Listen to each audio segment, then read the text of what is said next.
episode 5 of Nat Talks About It. So Marlene has taken my invitation, everybody.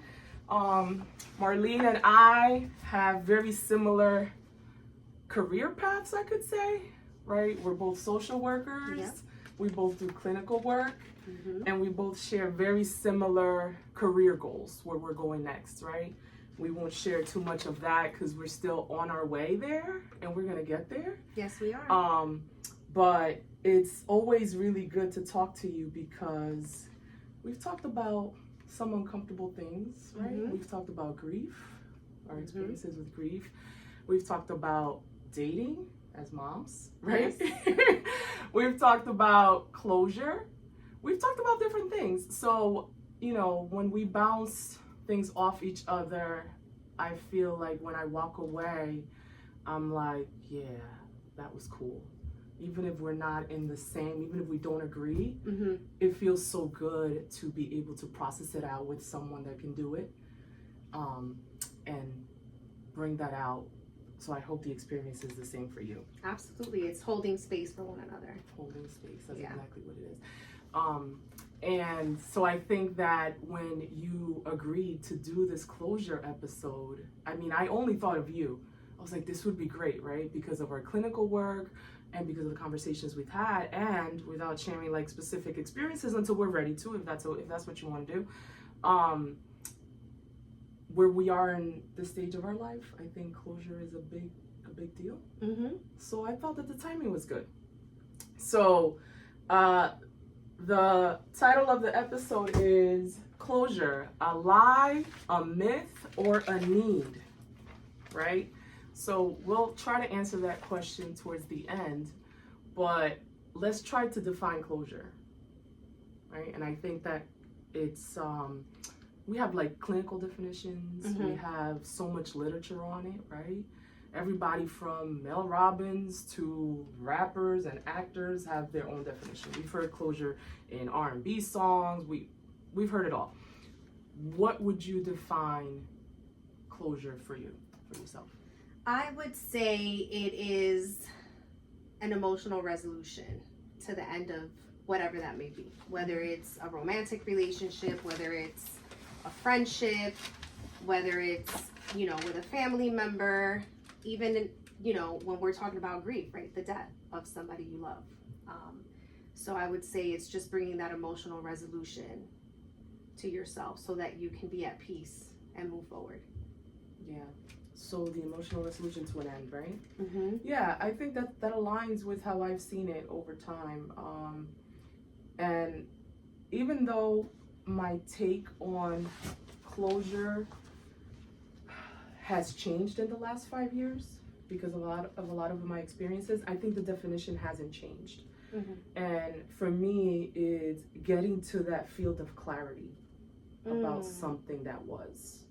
Okay. Getting to a different space of understanding. So wherever I was at the end of that, whether it was the passing of my relative or a friendship that was severed or a romantic relationship that ended, whatever understanding I gained that was different, whatever pushed me forward, that's what I see as the closure.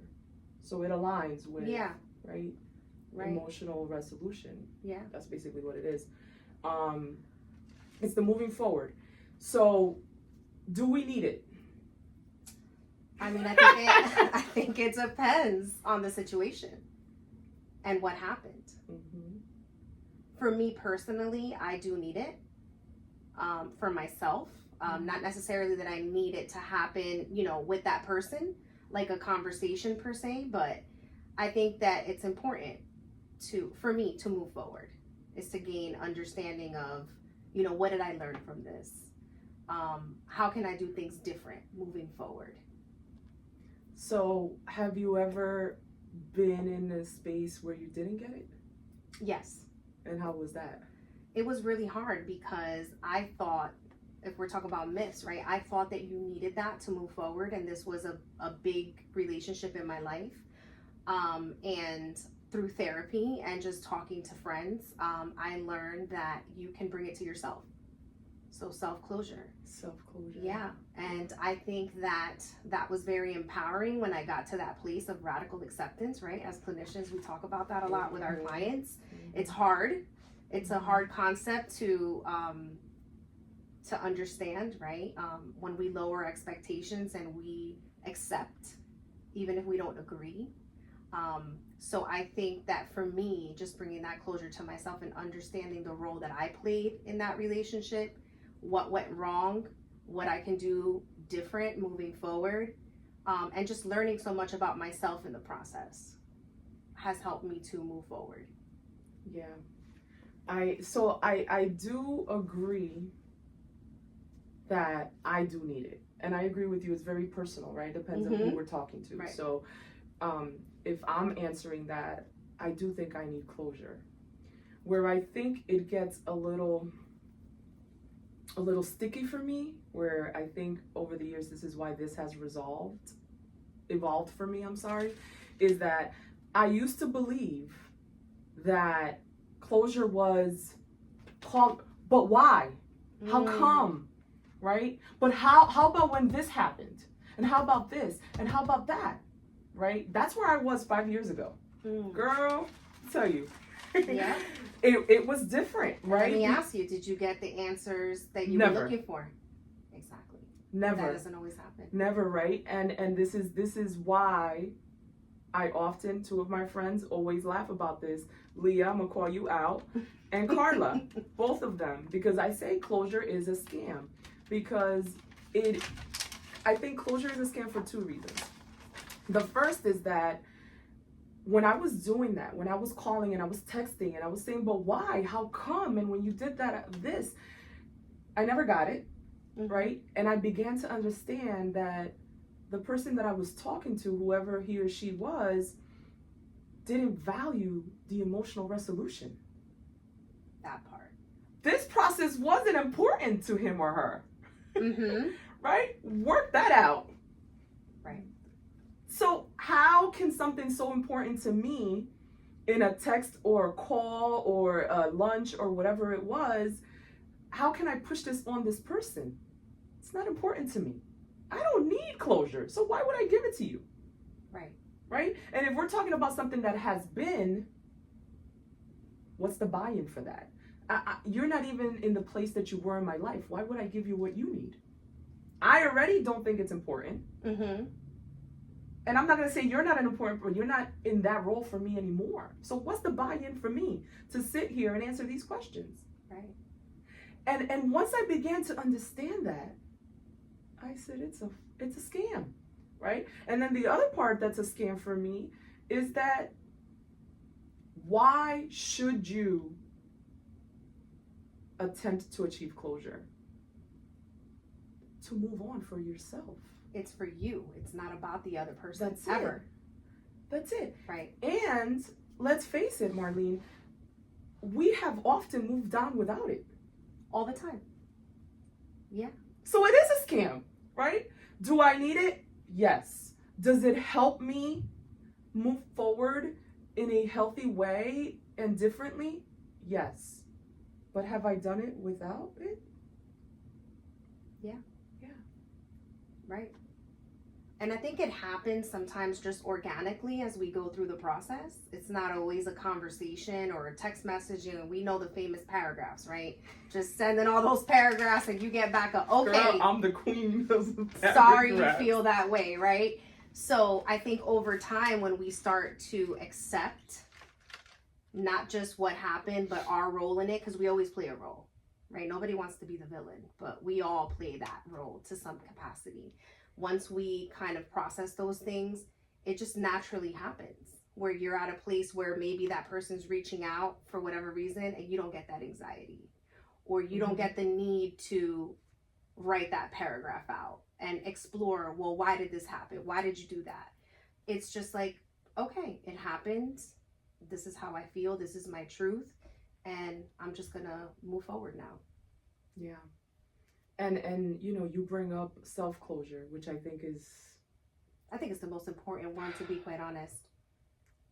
It's the only one you have. It's the only one you can count on. Yeah, it's Right. the only one you can count on. And with my clients in therapy, we talk about self-closure often because remember, when you lose someone, right, in death, that person can't help you Correct. close. Right. So it's funny because my cousin and I, one time we were talking, and I don't remember what we were talking about, but we were talking about a breakup of someone or whatever. And she was like, that's not going to happen to me because once I break up with you, you dead. And really and truly, a breakup is like a death in a lot of ways. It's grief. It's grief, right? And let's talk about what happens. What happens with the death of someone also happens with a breakup. You have to learn to live without, your system has to adjust to being without this person in whatever capacity. If it was a relative that you called every day, now that's not there. Right. If it was a friend that you had brunch with and text, now you have to unlearn that behavior. Same thing with a romantic relationship. For a lot of us, our romantic partners are part of our everyday or every other day or something like that, right? Now it's over. Now I have to undo that. That's part of you use that to close. Yeah. And the person that's deceased can't help you through that. You can't ask. I can't ask. There's 100 things I would like to ask my father. I can't do it. Same. So I had to move on Right. without it. And that causes, like you said, that causes a lot of pain. But eventually, getting those texts or those calls, the anxiety decreases, right? I've always believed that time doesn't do anything. It's what you do with the time. I like that. That does it. Because people love time heals. Does it really? Does it? It doesn't. I still feel just as sad today as I did almost a year ago when my dad died. There's days that it's better, but does time really heal? I think that's something that's going to forever be with me. I will grieve him every day. Some days are easier than others, but yeah, I think time helps us just learn, like you said, learn how to operate without them, whether it be, in this physical earth or just not physically there, like the end of a relationship, you don't see this person anymore. I think that's what time does. Helps us learn to just manage without that person. I agree. And I think that what I like about time and its role in healing and closure is that it allows you to do these strategies that you can implement with self-closure. Therapy, right? That's at the top of self-closure. Yes. Right? In my opinion, I'm a big journaler. So I think, because, therapy typically is once a week. Right. I'm going to need a little more processing than once a week when I'm closing something out. Once a week is just not going to do it. Those 45 minutes once a week are not cutting it. So I tell my clients oftentimes, use the journal as the buffer. Yeah. Right? Use the journal on that 2 days after our session or 3 days after our session. Use it as if it was us together. And it helps. And it's helped me. Girl, I have had times where I have opened up my journal and I've written out the questions that I would ask. These questions that if 5 years ago I would have texted or that I would have called, I write them out. Let me ask you on that note, right? Because I'm not a big journaler, but I have, right? So typically, difference between therapy, and not everyone, but I feel like when we're writing these things down, it's just us and either you're using your phone or pen and paper. It's very raw. We're not thinking about how this sounds. Right, how this sounds. Do you ever go back and read it? Yep. I don't. I go back and read it, and there's a lot of guilt.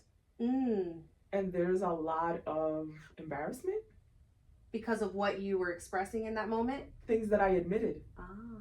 A lot of things that I admit come out. A lot of things that I will be honest with you, had that person engaged in the closing conversation, it probably would not have come out. See?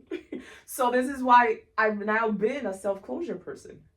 Right. Because now I see the value in that. Right. Right? Before, I thought it had to be a two-person game. Two-person activity, right? But it doesn't really have to be. Right. And I have to tell you, so right now in my life, I am in the process of closing something out. Okay. Right? And you know, the way that I have closed this out, I'm not proud of. I'm not very proud of it. And it speaks to my first episode, which was about ghosting, which I think we should talk about the impact of ghosting and closure, right? Because you know, there's people on both sides of the argument. But what I've done, a lot of people would define as ghosting. Okay. Right? Because essentially what happened was that, you know, I was with this person in this space, in this very comfortable space. It was a very comfortable day. And I was trying to have a certain type of exchange, asking specific questions and wanting to know specific things and wanting to get things out at a time where I felt very hurt by things. So I was trying to bring this out and kind of be like, listen to me, talk to me, that type of exchange, right? And there was no give about it, right? It was a very dismissive response.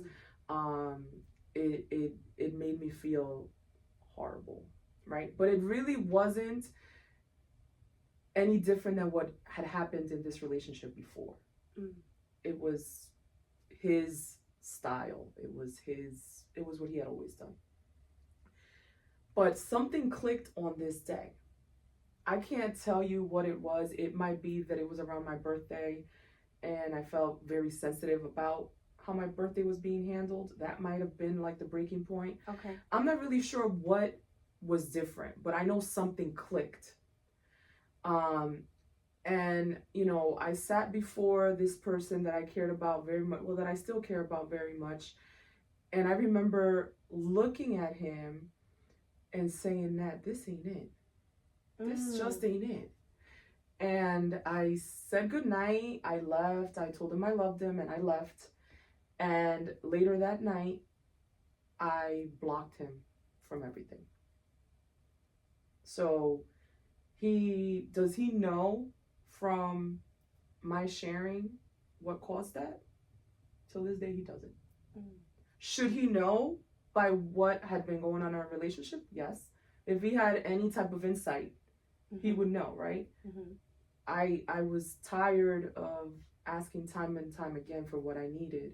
And I was looking at someone who either, like we were talking in the car, didn't have the capacity to give it to me, was unwilling to give it to me, or couldn't give it to me, right? Was choosing not to give it to me. One of those three things were true, and it was becoming mentally exhausting to search for that answer by myself because he wasn't giving it to me. Why is this happening? Why are these hurtful things happening? Why is this happening with us towards me? So my closing, right? Because I'm not there, right? It's not going to involve him. This is going to be very much self-closure for me. But a lot of people would say, well, you ghosted him. Well, did you? So what, did I? Let's talk about that. Let's talk about it. Yeah, I think that you put up an emotional boundary to protect yourself and your well-being because you try to have those conversations. So I look at ghosting and I have different feelings about it, but I would say it's ghosting if you never attempted to have those conversations, right? And if you never got the response that you did, then I can say, okay, maybe you should have had the conversation and not ghosted him. But I think you did that because you've tried. You're not getting the answers you're looking for. He's not engaging. And so you said, well, this is my boundary. I just choose to do no contact because it's what I need to move forward. And what you're saying is kind of like when I spoke to my cousin specifically about it, right? When there was a conversation of, you know, that was really ghosting because this person didn't get an explanation. I'm along the lines of, had I not tried to have that conversation many, many times, I would agree that this person was ghosted. Right. Which is why I think it's important when I say, if he had any type of insight into our relationship, he would be able to pick out what happened. He would be able to pick that out. Now, whether he has the insight or not, I'll never know. But the other part of it is, like once I got home, right? Because this happened at his house. And once I got home, what I really focused on was a few hours ago, we were in a committed relationship where we cared about each other. We were working towards this goal, and we were unable to talk about these things. What makes me think that now that this behavior, that this has happened, that now we can talk about it? Even It's more gonna be worse. Yeah, absolutely. It's gonna be worse. If you were dismissing me when I was the girlfriend that you loved and cared about, and we may have done something, I don't know, maybe had a drink or shared a meal or whatever we did hours before, and you couldn't bring yourself to talk to me about these things, why would you do that now? Right. It's a more uncomfortable conversation, and it takes vulnerability and accountability. Right. Right. So, one of the important questions with closure is, how important is communication in closure? I think that really depends On the type of closure that it is. Right. And on the type of person you're dealing with. Like, for example, what you just shared, if you bring things up and you're always getting this dismissive response, then why would you expect to get Something closure through communication at the end of that relationship? Right. So to me, that's a relationship that, however you want to slice it, it was going to end without Yes. answers, without clarity, without understanding. Okay. In my opinion, right? Right. That's the way I saw it. So when we talk about ghosting, because girl, I was a serial ghoster for a lot of my 20s, and some of my early 30s, I think. I did a lot of ghosting. And in my first episode, I talk about why I ghosted. And a lot of that was because I was uncomfortable. It was very selfish. I was uncomfortable with me saying, Marlene, listen, I don't feel the way I did 3 months ago. I've changed my mind. And I don't think this is going where I want it to go. And then you would out-talk me of that. Or hug it away or kiss it away. Because my love language very much, I have two, but one of them is affection. Okay. I'm a sucker for affection. You can touch almost anything out of me, right? And people that get very close to me know this. Okay. Right?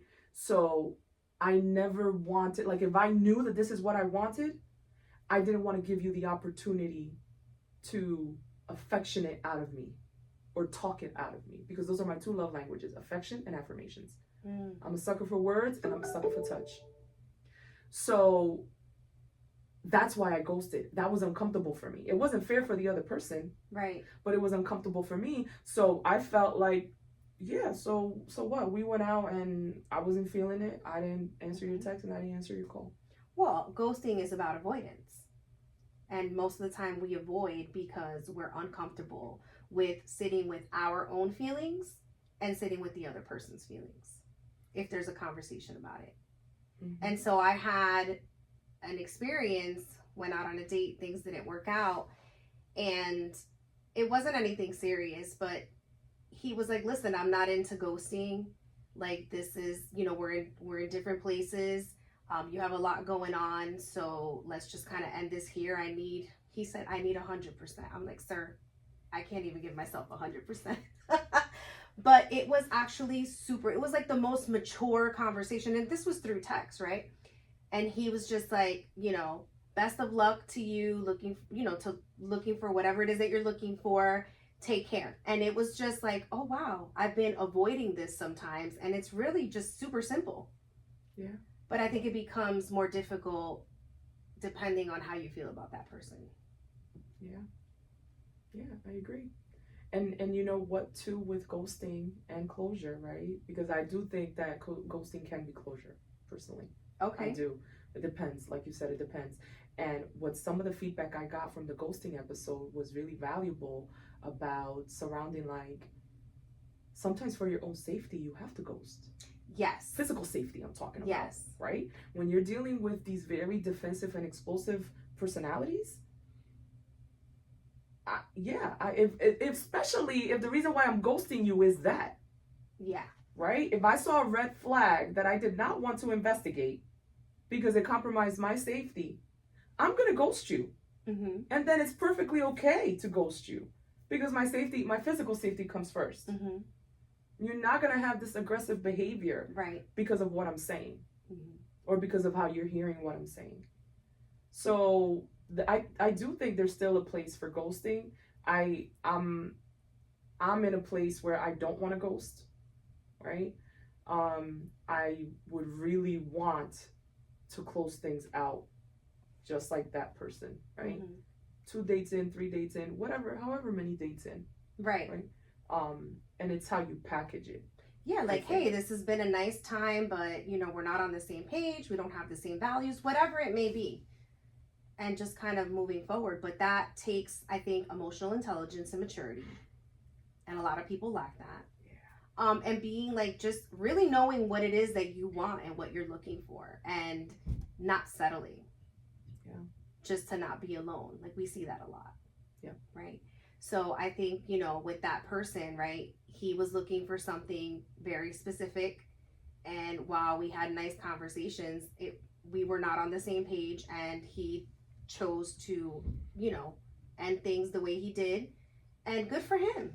Good for him. It was very, very mature. I was like, wow, I learned something from that experience. Like, wow, this is possible. It doesn't have to be uncomfortable. It doesn't have to be like, you know, a challenging conversation, just very to the point. And how interesting, right? When we talk about gender differences. Yeah, from a man. That was from the last thing I expected.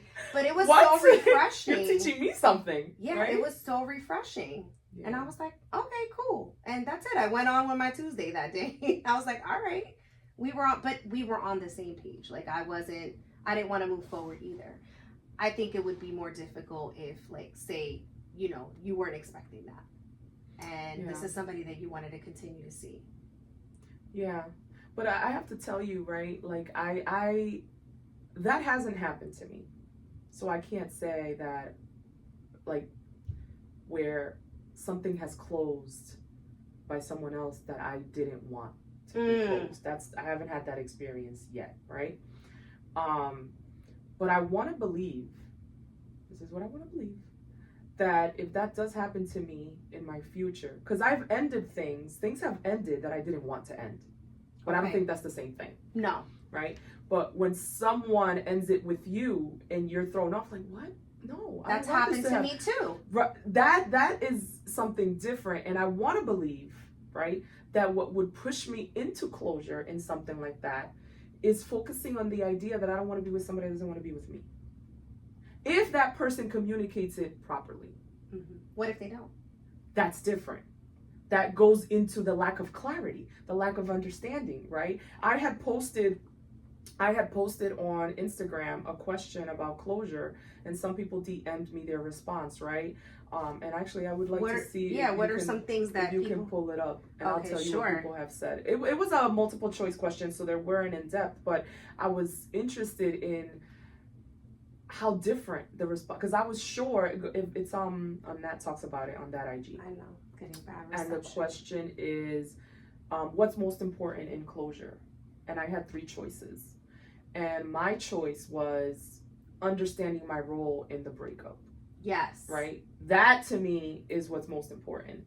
But a lot of people chose, I think it was understanding without answers. Oh, here so what's the first choice? All right, so what is most important for closure after a relationship ends? And then there's three different prompts. Mm-hmm. A final conversation for clarity, understanding your role in the breakup, and acceptance without answers. I think I chose C when I responded to you. Acceptance without answers, because we talked about this earlier. Even if you get answers, is it enough? Is it what you want to hear? Is it what you were looking for? And so then we get to this place of you're always going to have questions that are going to be unanswered, right? Or the person is saying something to you and you want more clarity. Like, when is enough enough? Is it ever enough? Mm-hmm. So that's why we can't rely on closure from someone else. It has to be self-closure. Yeah. I mean, I think that conversation, if it's safe to have it, and it's a healthy conversation, I think that's great and it helps. Yeah. But at the end of the day, you have to get to this place of acceptance. Yeah. Yeah. And also the understanding of your role, right? Because it's easy to say, oh, this person's a villain. They did this, they did that. Okay, but you were part of this relationship. It takes two people. So what role did you play? Whether it was a passive role and you didn't speak up for your needs, right? Which is what I was kind of hearing when we were talking earlier. And you were like, you know, were you able to express your needs? Mm-hmm. And if you did, were they received? Mm-hmm. What did you do with that information? Yeah. So that, you know, looking at the role that we play in relationships, right? So a lot of the times we're in the wrong relationship and we try to make it work and it just doesn't. And we miss the signs because the signs are usually there. Oh yeah. Right. And for me, right, when I say that understanding my role in the relationship and the breakup, I think that the biggest takeaway that I got from this process that I'm in right now, because I can't say that I've closed it, but I'm in the process of closure with it, is that, Nat, you had it all there.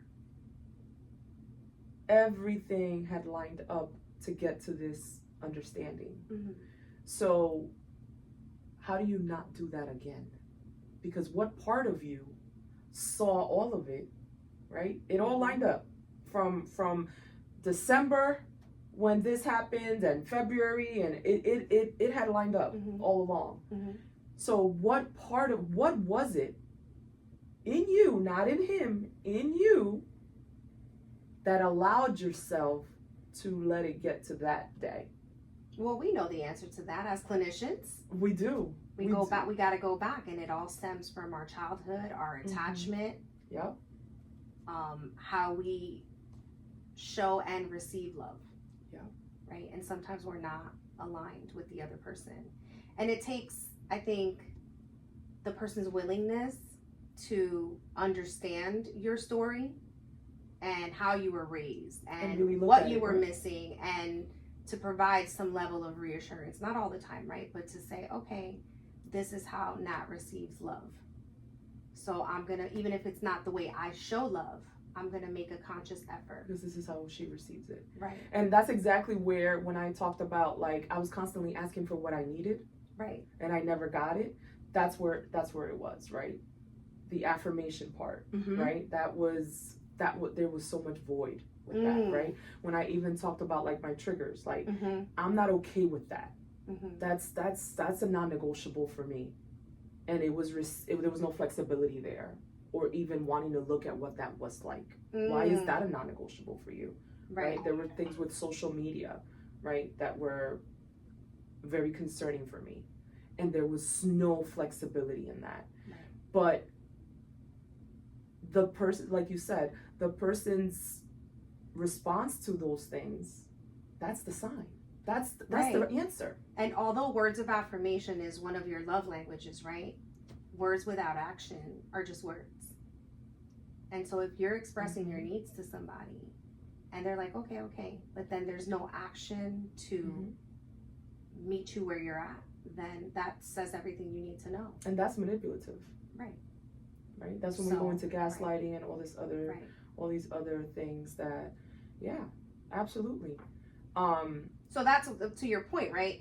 You mentioned non-negotiables, right? So then somebody would say, well, then why did you stay? And that's what, and we don't want to go into victim. We don't want to go into victim blaming, but let's take accountability. If these non-negotiables come up, and this person, I get it. One time it happens, you express to this person, but it continues to happen, and that they're not respecting that boundary, then that's on you. You have to take accountability to make a decision. This is what it is. This is what this person's shown me. Do I want to continue this knowing that this person's not meeting my needs, or do I exit this relationship and move forward? Right. And that's the point that I reached on that day. And that's self-closure, I think, to an extent. You've come to a place where you are starting to accept, although I care about this person, although this person made me feel X, Y, and Z, they're not the person for me. They're not my person. Yeah. And that's like kind of like what I've been focusing on. We were not each other's person. as much as we liked that idea, as Right. much as it looked good, it felt good, there's so many parts of it that worked, so many more parts than a lot of the people I've been with. But I can't beg to talk with my partner when I'm an Right. affirmations person. Right, and you When words are wanna so you important wanna to be me. seen and you wanna be heard. We all do. I think that's just innate in us, right? We want to be seen and heard. Yeah. And so why would we be with someone that makes us not feel that way? Right. And it's not all the time. We're not perfect, right? We're gonna have our days, but generally, you want your partner to be attuned, Yeah. to how you're feeling, or at least listen and Yeah. really take it in and not be Right. dismissive. Right. Not be dismissive about this is really important to me. Right. If I'm important to you and you don't agree, the topic that I'm talking about is still important. Right. And while I was in front of him that day, believe it or not, I went through the important people in my life, not just him, but other people. Everything they say is important to me.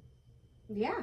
Even if you're not interested, There's tell a you, lot of things that I'm even not with my interested. clients, I'm like, Right. wow, like one client Couldn't talks about imagine. anime all the time. I could care less personally, but it's something that's important to my client. So I make a conscious effort. And this is work, right? But still, It's in our even personal people in my as life, well. right? Maybe I'm not really interested in a certain topic that a friend of mine is talking about, but if it's something important to them, I'm going to make a conscious effort to make them feel heard.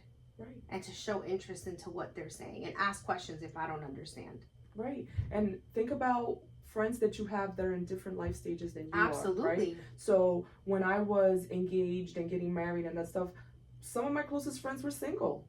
Now I am divorced and single, and a lot of my closest friends are happily married. So, but I don't show up in these conversations and say, I don't know what to tell you, or these type of dismissive phrases. I try my best and I ask questions because whatever you're going through might be something that's very far away from me right now, and I can't tap into how I felt at that time.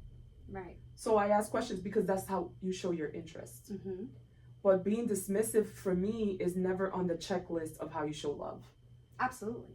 So it's a very manipulative, right?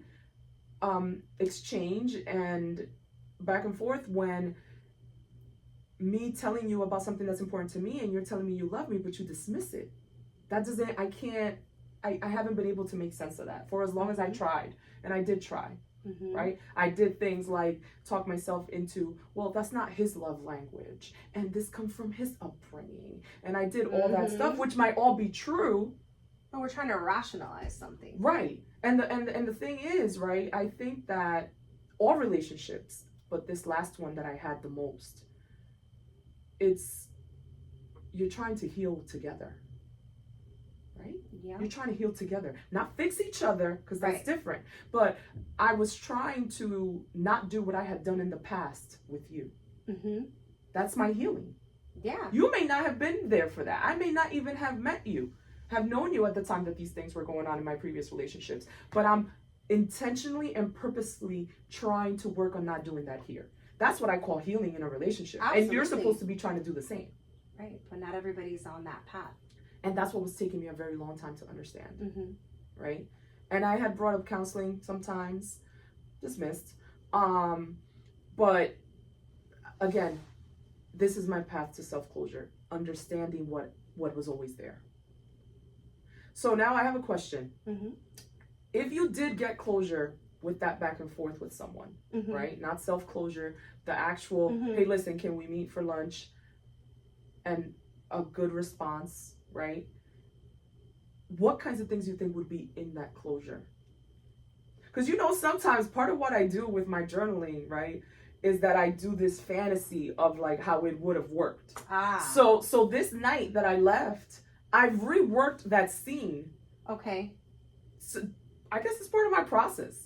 But I do this with a lot of things. How could it have worked differently? Right. Right? And it's always something that was negative, and I rework it in a positive way. I like that. Because normally that's not how it goes. It's one of the things that helps me like move past the sadness a little bit. Okay. Right? Like the immediate. So if you did have closure, right? If you And want to think about, I've had a real you've had example good? of that. Yes. Okay, tell me about. So what did that? It What was components were in it there? was a tough conversation. I actually cried. I'm much better with that now, but I don't like to cry in front of people, right? But I actually cried at that moment. And so, you know, and we're friends. We don't talk all the time, but this is a past relationship. And when we have talked since then, this happened a few years ago, you know, I always tell him, I said, you've always been very honest, and you've always been able to have these hard conversations with me in person. And while I don't like it, because it's the end of something, I always respect and appreciate that. To me, like, that's some real man shit. To be able to sit there and say, listen, like, I care about you, or whatever it is, right? But this isn't working, or we're not on the same page, or I've met someone else, or whatever the case may be. And to say, but I respect you enough to tell you this in person, and I care about you, and so on and so forth. And so it was very healthy. And I think it allowed us to maintain a level of friendship, because this was somebody very important to me. And I respected that. And I think that's the only person I've ever had those type of conversations. It's happened more than once, those type of conversations with. And I've always respected him for that, to be quite honest. So it sounds like there was an explanation. So I guess an explanation is important, right? Yeah. Right? I think it was less about what was said Mm-hmm. and more about just the intention of having a face-to-face conversation and being vulnerable and allowing me to express how I feel. Yeah. Right? Yeah. So I think it was more about holding that space, even though it was the end of something. And how great, right, it must have felt for you that he thought you were important enough to do Yes. that. Right. So Right. like, let's take the whole romantic stuff out, right? You value me as a person, as a friend, right? To say, hey, like, I don't want to just do this on the phone. I don't want to just send a random text or ghost you, right? Let's have a conversation about this. And I think that's allowed us to maintain some level of friendship over time. Yeah, that's pretty cool. Yeah. I agree. I'm always, one of the most flattering things to me as a person, is when someone shows me that I'm worth I'm worth them. Because when people want to do things with you, that's really what's at the core of that. I think you're valuable for this, Mm-hmm. right? Whether it's you're value enough for me and you to argue about this and go back and forth about it. Mm-hmm. You matter enough to me that I want to do this with you. For people, Dave Chappelle, right? Very controversial. I love him, by the way. I love Dave Chappelle, right? But you know his relationship with the LGBTQI community, right? Which is a very big thing in his career. And in one of his skits, right, he's explaining how he had this back and forth with someone who basically found him in public and was like, Dave Chappelle, you should be ashamed of yourself. The person wasn't wrong, right? A lot of the jokes that he has had are not okay. So this person wasn't wrong in their thinking, but Dave Chappelle came back at them and was like, listen, I welcome what you're doing here. You're not disrespecting me. You came up to me respectfully. You're expressing your thoughts. At the end of the day, I just want to work it out with y'all.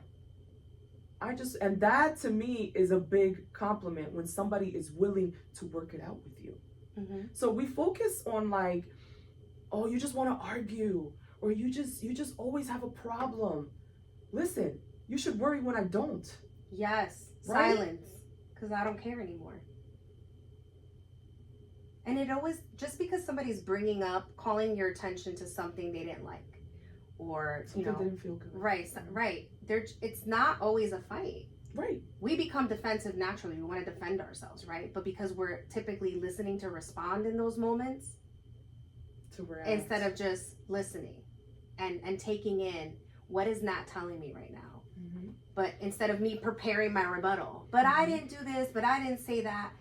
Okay, and you can have those conversations, but just listen to what the person is saying. Whatever your actions or words, you made this person feel this way. It may have not been your intention. But it happened. Right, but it happened. And so let's work on acknowledging that. And we can move forward. And we can still disagree, Mm-hmm. but that's what a healthy conversation is about. It doesn't always have to be an argument. And at the very least, I don't feel like you're pushing me away. like you're pushing me aside, like what I'm saying doesn't matter, and I can value that. At least he or she listened to what I had to say, and it mattered in a way. And I think sometimes, to your point about sometimes we are listening to react, right? I think what happens to a lot of us too, I've noticed, is that we're having an exchange with someone, and some of us already think we know where it's gonna go. Yeah. Right? We see, oh, this is what he wants out of it. So how do I get out of that end goal?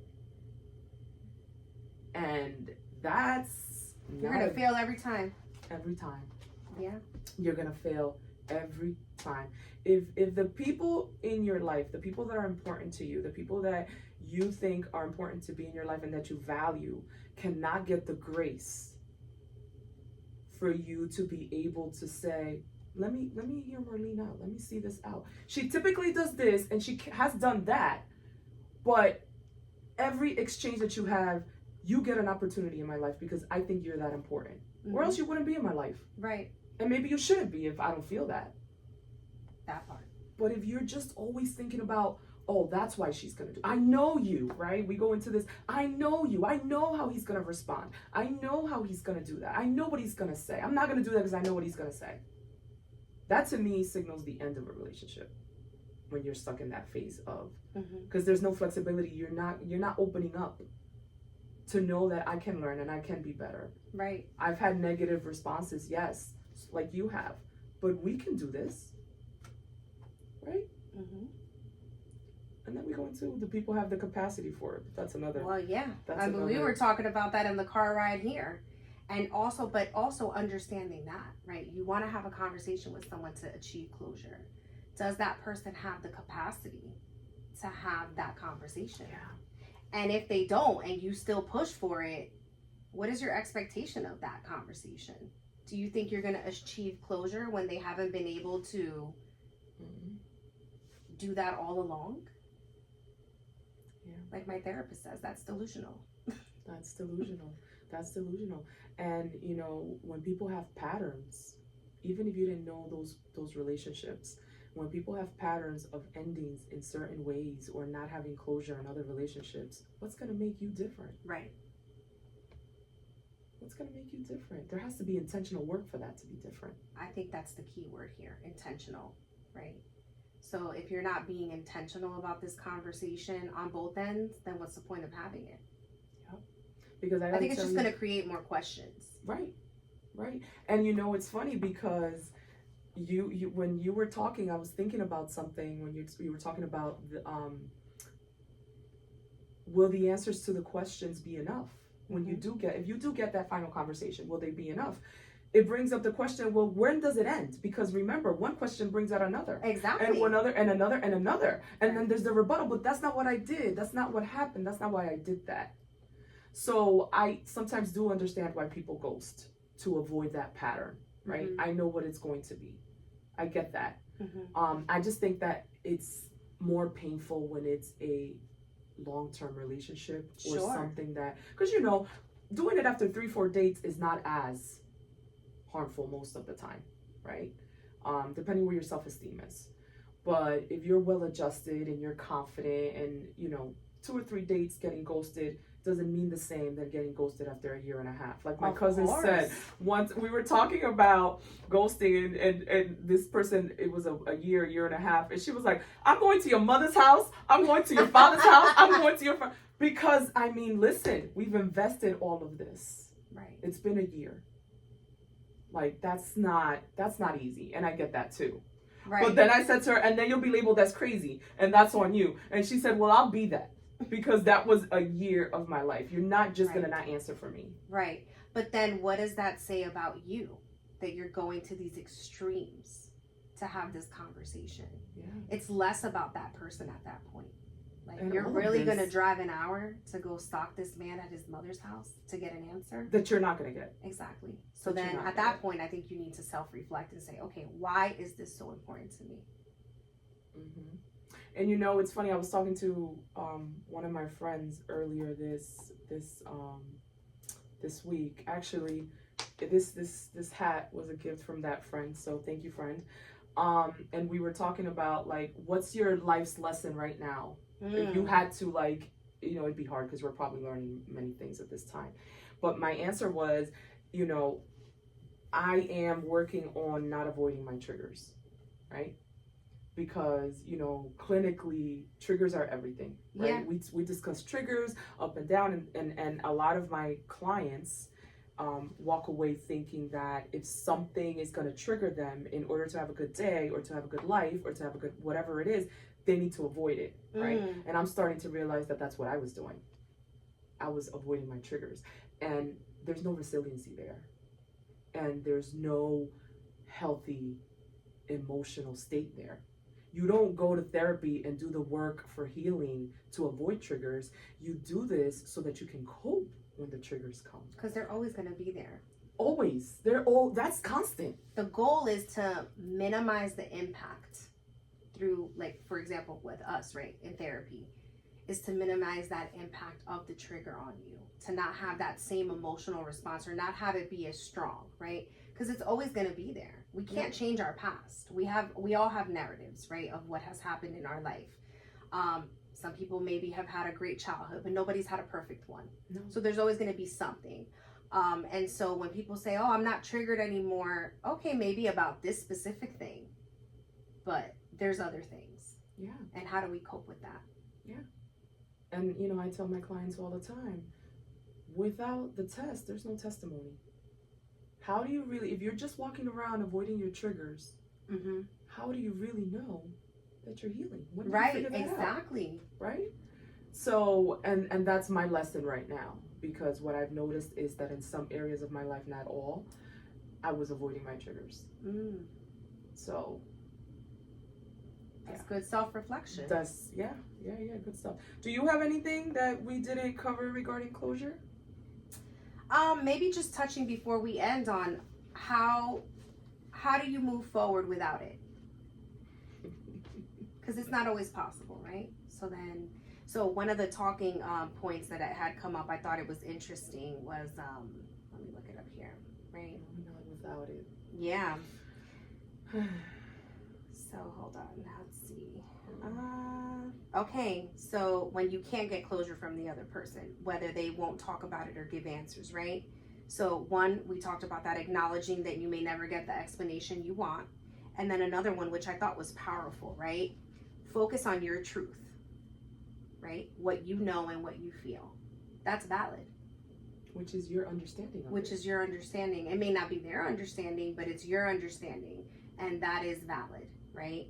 And then accept the unanswered questions. So closure can come from accepting the lack of clarity rather than resisting it. I thought that was super powerful. Because when you mentioned clarity, I'm like, but who's to say you're going to have clarity? And when I journal those questions, that's what happens to me. When I told you that I do a journal entry and I ask the questions that I would ask if I was in front of that person. Because for me, some of the components, if I was able to get closure with the other person, having that exchange, I feel like an apology would be a part of it. And I feel like answers to questions would be a part of it. There are things that I'm wondering. What was this? What did this mean to you? When that happened, why? Right? That's what I feel my closure would look like. So I went ahead and I asked those questions in the journal, and it brought some clarity to myself. Okay. So I think for me, clarity is huge. And some might say, well, you don't have the other person. How do you know that it is clear? Because it's your perspective. Well, that's right. what I have. Right. So that was what I was thinking as you were speaking, right? Like you're answering it from that person's point of view, right? From your understanding of that person. It's never going to be exactly what they say or think. Yeah. But again, it's your perspective and it's what you need.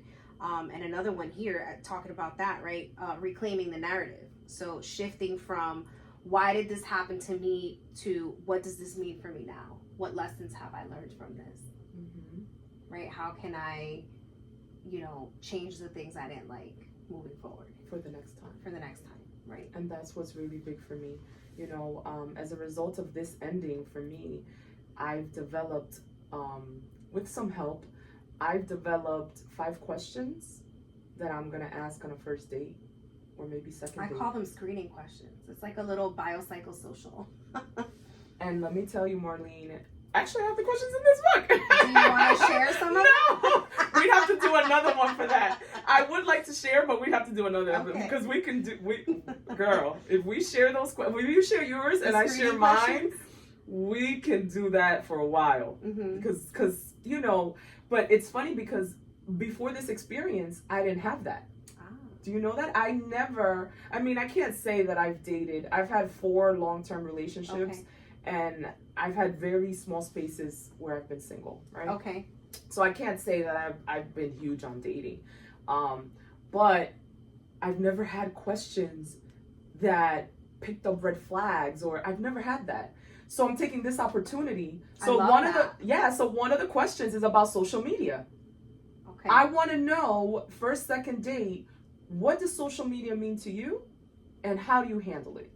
How do you figure out what you follow and what you approve and these things? And why is that? Okay. And I have to develop a comfort with that, because really and truly, when I look at my 4 relationships, the 3 people prior didn't have social media. This was never I wouldn't have known that this was a thing, because this thing, I was the outsider looking into other people's relationships where social media was an issue, but it was never in my backyard. I see. So I wouldn't have known that. I wouldn't have been able to pick that out. But when it did become an issue, I said, okay, Nat, you got to tap into, what does this mean for you? Why is it this way? And why is this a non-negotiable? And I'm very clear on that. When we do that, we'll do that talk, we'll do that episode. Okay. I'll get all into why that is. But that is one of the questions. But I think that when we talk about what is this closure, how can I use this for the next time? Yeah. That's what I've developed. That's something you learned, that was something that you didn't like, or whatever it may be, and you want to delve into that, understand why it meant that way to you. And the next time forward, I don't want to move forward. Yeah. If the answer isn't, it's not that there's a right answer, but number one, how are you answering it? Are you avoiding it? Are you defensive about it? Or is it, why are you in my private business? Or, you know what I mean? Mm-hmm. How you're going to respond to that question is going to tell me a lot about how I want to move forward. Sure. And we can part ways at that point. No, like you said, no harm, no foul. Yeah. Right? So you and I are going to come back for that. We're going to talk about our screening questions, because I'm excited that you have them. I don't know if you're ready for that. You're not ready for mine. You're not ready for mine. Listen, I wrote them and I giggled. I add on to my mental list all the time. Yeah. Every experience I encounter, or even through other people, right? It's not just my own personal experiences. I'm like, you know what? I need to add that onto my little list. Important. Yeah. Yeah. That's going to be fun. All right. Well, thank you so much. I thought this was great. I loved being on. Thank you. Yes. And we're going to come back for that. That's going to be the next time. I don't know what the topic is, but please make sure that you subscribe to the channel, hit the like button. Make sure that you hit the bell so that we can tell you about upcoming episodes. And Marlene's coming back. We don't know when, but she's coming back soon.